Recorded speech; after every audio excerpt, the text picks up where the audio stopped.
Hey, what is going on YouTube? My name is James and welcome back to another video. Today I'm bringing you a state of the collection. Today is the 21st of June. So I'm pretty much doing it halfway through the year, and I think a state of the collection can be done every 6 months. Personally, for the amount of time I swap watches, it's not too often, even though a fair bit's changing with this collection. But anyway, without any further ado, let's just change over, get into the view of the watches, and that way I can explain each watch, why it's in my collection, and whether it's going to stay. Let's switch perspectives real quick. Okay, so let's get into it. As you see right here, there is 5 watches. I try and keep it a rule to never go over 6 watches. I did have a 6th watch, which was a Seiko 5. Expect the review for that to be coming to the channel soon. But I actually bought that watch for £20. It would have been at the start of the year. It was my first automatic watch, and I decided to sell it because I got this Citizen Eagle 7, which in my opinion I prefer. They're both from the 70s, so they're both vintage pieces. But the Seiko 5 I managed to sell for £51, so actually getting a £31 profit, so I was very happy with that. Anyway, let's get into state of the collection with these 5 watches and explain what each watch is. As you see, these are both quartz, so I can get into that in a minute, and the rest of these are automatic. This is manual, and these two are fully automatic. So let's get into it. First off is this quartz Seconda. Pretty much, as you can tell by the bezel, it is a beta watch. I use this pretty much just for getting bashed around. That's pretty much it. The model of this Seconda is 1042. If you search Seconda 1042, you'll find this watch. This watch actually cost me £50, if I'm not mistaken, from H. Samuel. This was not my first quartz watch, but actually my second, well, more like my 4th purchase of a watch, but my second serious purchase of a watch. I bought this with an intent to use. The other ones were like, I had a Ben Sherman and a different Seconda which broke, so not very good run-ins with them. As you can tell, they're not here anymore. But yeah, this watch, I bought it last year, and yeah, I've got no problems with it. I think every collection needs a quartz movement. A watch that you don't have to wind up or charge, you can pretty much just grab it and go.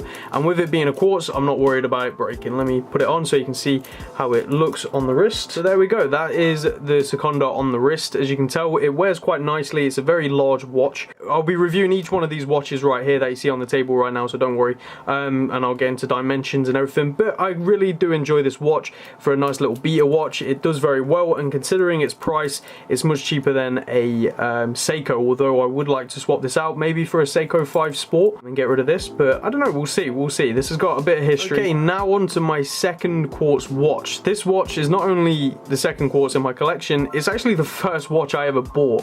Well, I bought a Casio before this, and that broke, which was what got me into getting a watch. And for a first watch, it's very odd, isn't it? You know, you got your blue face, you got your golden accents. It's not a very typical first watch to get. You know, most people go with a plain dial, but I guess this just shown how my style was. It was quite out there, you know. I've got blue hair at the end of the day. This is the model or reference number SR626SW. You can find this, well, pretty much it seems to be listed at £100 almost everywhere, but you can pick it up at a decent price on Amazon flash sale. That's how I got this, or the daily deals.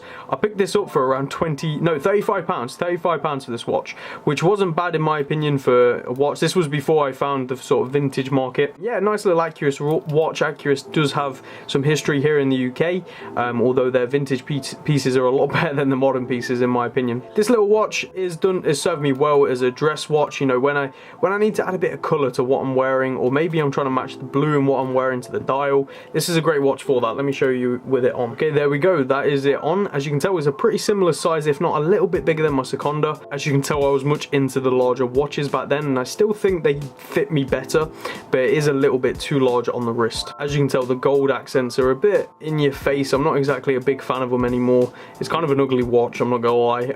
So I don't know how long this will be lasting, although I think I will probably just be keeping it just for value purpose, like not value as in finance, but value as in like what it means to me. It was my first watch, it got me into watches. Now on to my favorite watch in my collection. This is the Citizen Eagle 7. This is from the 1970s, and as you can tell by the dial and the case, it is in stupendous quality. It came in a stainless steel bracelet, but I took it off straight away and got this really nice suede strap. You know, it's a Cocoa suede strap, and it just feels great. And yeah, this watch, I picked up for £13 on eBay. I'm not joking. I managed to win a bid and I got it for £13. Now, I've not worn it for a few days, as you can tell, by it not being on the correct time, and that's because of this piece, which I'll get onto in a minute. But this piece I'm wearing every day of the week for a week until next Sunday, so a week on the wrist. But anyway, back to the Citizen Eagle 7. I picked it up for £13 on eBay, and I have to say, I love it. It's a much smaller watch in comparison, just to show that it's tiny in comparison, but it's still a great size, and I really do just love this watch. This beautiful white face, you know, the fact it being from the 70s and in such great condition. Yeah, Citizen Eagle 7, you will find a lot of these on eBay going anywhere from, I keep seeing them go between £20 and £30, but for a white dial like this, I haven't seen that many, especially go for so cheap as I got this one. I really do think in another 10-20 years this will probably be worth some money, but hey, I'm no expert. But yeah, I love this watch, I really do. Let me show you on the wrist. Okay, so here is the Eagle 7 on the wrist. As you can tell, it wears bigger than it looks. I think it's a 35 or 36. When I come to reviewing this watch, we'll find out because I've got calipers. But yeah, I think it's a 35 or 36, but it wears a lot larger because of these. It makes it very broad, and I think it just looks brilliant on the wrist. You know, with the bracelet, it wears a lot bigger as well because obviously the bracelet is connected here, so it comes down. I think the suede strap really adds to the beauty of this watch. I think if you're looking into getting into vintage watches or even getting started, this is going to be my go-to watch, this or the Seiko 5. I think you really should get one if you're into watches. They're so cheap, like there's no excuse not to have one. Go pick one up now on eBay and send me a picture of it when you get it. Now on to my first ever Swiss watch. Now, it's from the 1950s. It is a manual wind Oris from 1950s. There's not really much else on this watch. It's the caliber 461, if I remember correctly. Oris has not got very good record keeping when it comes to their watches, so unfortunately there's not really much else on this watch. Now, right at this moment in time, this watch is up for sale on eBay, so I'll leave a link to it down below if you're interested. Only selling to the UK. I'm getting rid of it because I bought this watch as a pair. There's a little story behind this. I got this one and another one from the 70s. I'll put a picture up on screen of it. Picked them up for £40, which I thought was a great deal because I really like the look of this watch. This is the watch I wanted out of the pair, and I was going to sell the other one on anyway. Pretty much they both turned up, and the other one was broken. It weren't working. It wouldn't go back into the neutral position to change the time, and if I was to claim like a refund, I'd have had to send both watches back, which would have sucked. So what I did instead was just got on with it, didn't complain, and sold the other watch as spares and repairs for a week. And pretty much in the end, there was a bidding war, and it went for £47. A watch that was broken, and as part of a pair that I paid 40 quid for the both of them, it sold for £47. So that one watch that was broken sold for more than what I paid for both of them working, or at least what I thought was working. So pretty much I put this watch up for sale because I think I could get some serious profit off these two, and I think I got a great deal. It's a beautiful watch, but it's way too small. It's way too small. Let me put it on my wrist to show you. So there we go. That is it on my wrist. As you can tell, it wears way too small in my opinion. You know, I just don't know. I just don't think I'll wear it often. I wore it a few times when I got it. I actually bought a new strap for it and everything. Luckily it's an 18mm, so it can fit a few of my watches.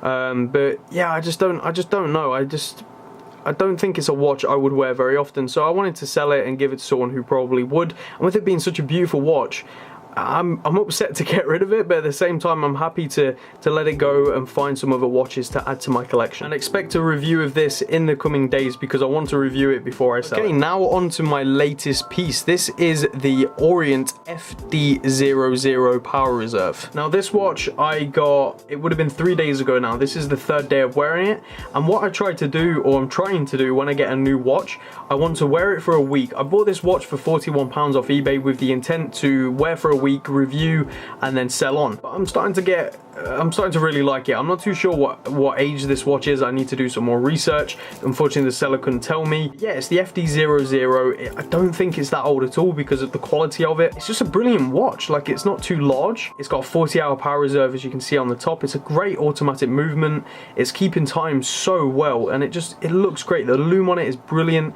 There'll be a review on this in probably the next couple of weeks. I'm actually upset that I'm wearing this so often, and I don't get to wear this as often as I used to because I freaking love this watch. So once this is over, I can guarantee I'll be switching straight back over to this. As I said, it's the FD00. It's a beautiful watch. This is my latest purchase. I'm still not sure whether I'm going to be keeping it because the whole point was to review, sell on, buy another watch with that money, review, sell on, buy another watch, so on and so forth, until hopefully I keep making a profit and I can keep getting better and better watches to review. But like I said, it's a beautiful watch. I'm going to be wearing it every single day until Sunday. So yeah, let me put it on and show you. Here it is on the wrist. I have it on the original strap, the Orient bracelet. I think it looks great. You know, it's not too large. I think it's a 37mm. It just wears really, really well. I'm starting to go more towards these smaller watches in between the 36 and 38mm range, rather than these huge watches, which I think this is a 41, maybe 42. I don't know. We'll see when I review it. But I'm just starting to go more towards these. I don't know. I love them. I love them. But anyway. Let's switch perspectives and wrap up this vlog. I'll give you one last shot of them all in focus. Okay, so hopefully you can see that. There they all are in focus. We've got the Seconda, the Accurist, the Citizen, the Oris, and then the Orient. Watch for definite I'm keeping in this collection 100% is this one, the Citizen Eagle 7. So this is my stay of the collection right now. Only 5 watches I know, and only one watch that people would probably consider interesting because it's from the 50s. I don't know, I really like my collection. At the end of the day, it's what makes me happy and it's within my budget. As you can clearly see, my budget is nothing large. But yeah, the next day of the collection will probably be in January, so keep an eye out for that. I actually have a custom-made watch from a company called Revelo, which was kickstarted not that long ago, and that watch should be coming in August. A custom-made watch to my liking. But yeah, let's change the perspective real quick. So yeah, that is the collection. I really hope you all enjoyed it. Let me know what you think down in the comments section, and if you want to send in your collection for a review, the email is down below. Send me some pictures, give me a brief description of like the watches and stuff, and I'll happily review your watches /watch if you only have one. Any questions that you'd like me to cover in a video, any opinions you'd like to hear my opinion of, or anything like that, please do email me. But definitely leave a comment and like and subscribe and all that good stuff, and I'll catch you all in the next video, guys. Thank you for watching, and peace out.